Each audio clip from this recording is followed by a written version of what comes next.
Ce soir, le Seigneur veut vraiment parler, frères et sœurs, à ses enfants. Dieu veut vous faire comprendre des choses importantes. Frères et sœurs, l'apôtre Paul, quand il était en prison, il a chanté, alors que nous savons très bien ce qui lui arrivait en prison, tout ce qu'il a souffert avec Silas. Ils ont chanté. Vous savez pourquoi ils ont réussi à chanter malgré les douleurs, malgré les souffrances? Parce que la présence de Dieu en eux, la puissance du Saint-Esprit, voyez, ils étaient rentrés tellement dans le spirituel que malgré tout ce qu'ils vivaient là, ces combats, ils chantaient, ils adoraient Dieu, parce qu'ils savaient que leur Dieu était toujours là avec eux et que le Dieu d'amour ne les abandonnerait jamais.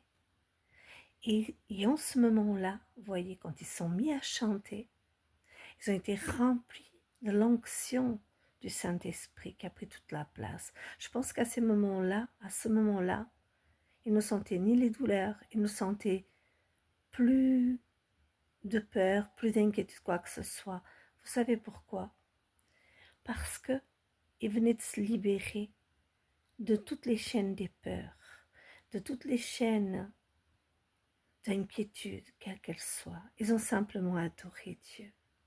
Et à ce moment-là, la présence, la puissance de Dieu est descendue tellement sur eux, elle les a remplis, la puissance du Saint-Esprit, qu'ils ont chanté et ils ont touché le cœur des prisonniers qui les ont entendus.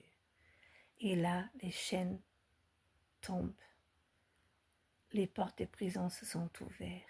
Même le chancelier qui était là, il était choqué parce qu'ils auraient pu s'enfuir, mais ils sont restés là. Et il a pu voir le miracle de Dieu, cet homme aussi. Et voilà, frères et sœurs, comprenez-moi, quand nous sommes libres, que nous nous libérons de toutes ces inquiétudes, ces chaînes de la peur, et que nous laissons toute la place à l'onction de Dieu qui vient sur nous, et que notre foi, donc notre confiance, est tellement grande en Dieu, que nous devenons libres. Vous savez, Dieu nous a affranchis pour la liberté. Le Seigneur est venu nous affranchir pour la liberté. Mais tant que nous ne sommes pas libres de toutes ces choses que l'ennemi peut manipuler contre nous, eh bien, nous sommes des proies faciles. Comprenez-le. Et c'est très bien qu'il y a des maladies graves. Et ces maladies graves, les personnes, en fait, il leur fait voir juste le risque de la mort. Que du coup, les personnes sont prisonnières, restent dans cette souffrance-là. Et l'ennemi arrive à les convaincre, en fait, que c'est tellement grave que, voilà, comme si Dieu ne pouvait pas changer la situation, les circonstances. Je peux vous dire, le Seigneur peut tout faire. Il peut te guérir du cancer, il peut te guérir de quelle que soit la maladie du cœur. On en a vu des miracles, on en a entendu, et on sait qu'on entendra toujours parce que Dieu n'a pas changé. Hein. Dieu est le même hier, aujourd'hui, demain. Les miracles d'hier sont les mêmes aujourd'hui, frères et sœurs.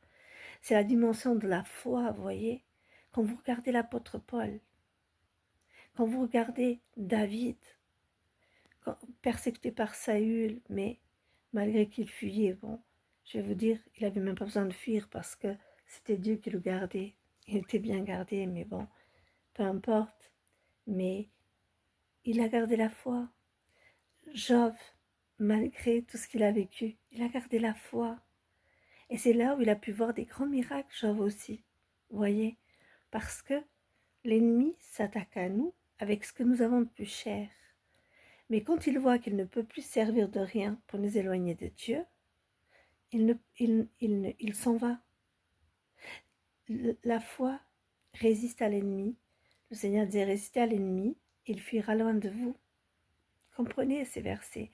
Ces versets, quand tu les comprends, tu gagnes tes combats. Parce que je peux te dire, mon frère, ma soeur, les épreuves, elles ne sont pas là pour te détruire.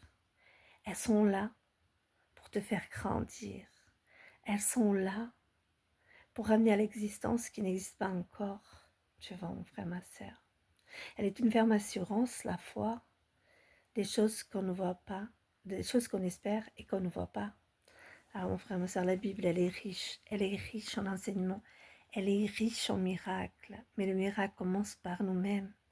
Quand nous nous libérons, que nous devenons vraiment libres de tout ce que l'ennemi pourrait manipuler contre nous, et tout en faisant confiance à Dieu, qui a toujours été fidèle, qui a toujours été là, hier, aujourd'hui,